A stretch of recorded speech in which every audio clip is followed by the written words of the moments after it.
नमस्कार, आप देख रहे हैं जेजेएन न्यूज और मैं हूं आपके साथ निधि बिष्ट। आइए रुक करते हैं प्रदेश की कुछ मुख्य खबरों की ओर। देश के प्रथम प्रधानमंत्री जवाहरलाल नेहरू की आज पुण्यतिथि है। इस मौके पर हल्द्वानी के स्वराज आश्रम में कांग्रेस कार्यकर्ताओं ने उन्हें श्रद्धांजलि अर्पित की। इस दौरान नेता प्रतिपक्ष डॉक्टर इंदिरा हृदयेश ने कहा कि पंडित जवाहरलाल नेहरू आधुनिक भारत के निर्माता थे। जवाहरलाल नेहरू ने कांग्रेस पार्टी के लिए सबसे ज्यादा कुर्बानी दी है और उन्होंने स्वतंत्रता संग्राम के दौरान सबसे ज्यादा समय जेल में बिताया है। आज उनकी पुण्यतिथि पर हम सभी उन्हें नमन करते हैं। उन्होंने कहा, पंडित नेहरू ने शांति, सहयोग, अहिंसा के मार्ग पर चलकर भारत को नई दिशा दी है। कि जवाहरलाल नेहरू आधुनिक भारत के निर्माता थे और उस जमाने में उन्होंने औद्योगिक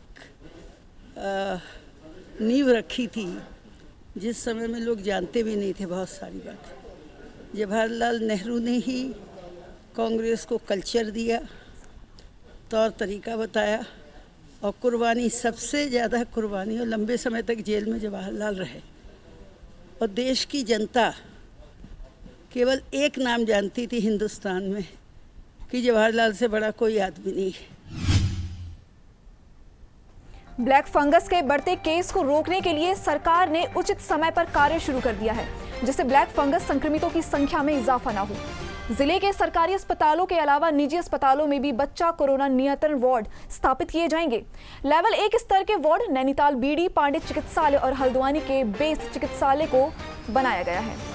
सीएमओ डॉक्टर भागीरथी जोशी ने बताया कि ब्लैक फंगस के लिए कोविड अस्पताल सुशीला तिवारी में अलग वार्ड बनाया गया है, जहां संक्रमितों का उपचार किया जा रहा है। उन्होंने कहा, ब्लैक फंगस के लक्षणों में चेहरों पर सूजन, आंख में दर्द, दांत में दर्द हो तो डॉक्टर से सलाह लें।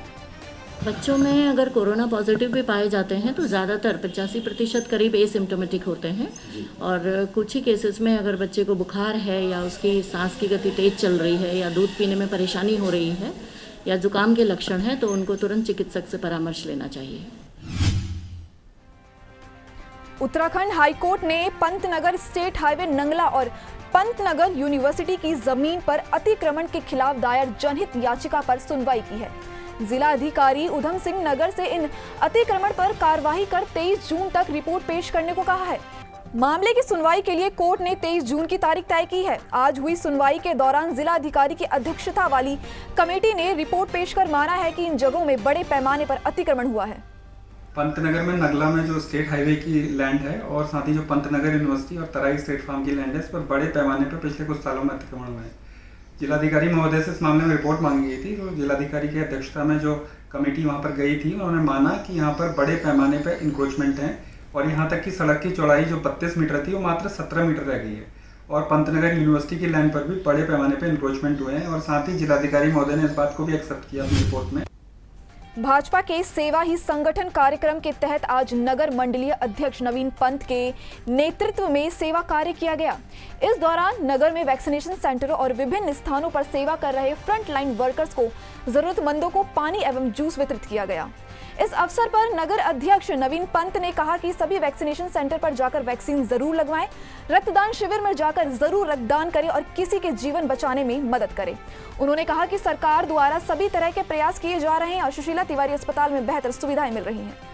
जो कोरोना से कहीं ना कहीं पीड़ित है या बीमार हैं या अपने घरों में आइसोलेट है या बहुत ज़्यादा किसी परेशानी में है, मैं उन तक एक संदेश ज़रूर कहना चाहता हूँ कि जैसे कुछ लोगों ने भ्रम फैलाया है कि फलाने हॉस्पिटल में, जबकि सुशीला तिवारी हॉस्पिटल में अच्छा ट्रीटमेंट हो रहा है, ऐसे लोगों के रिकॉर्ड हैं।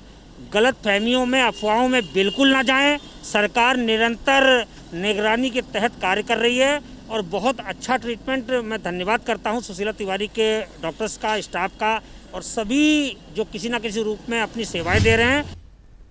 तो फिलहाल आज की इन खबरों में बस इतना ही। बने रहिए जेजेएन न्यूज के साथ। नमस्कार।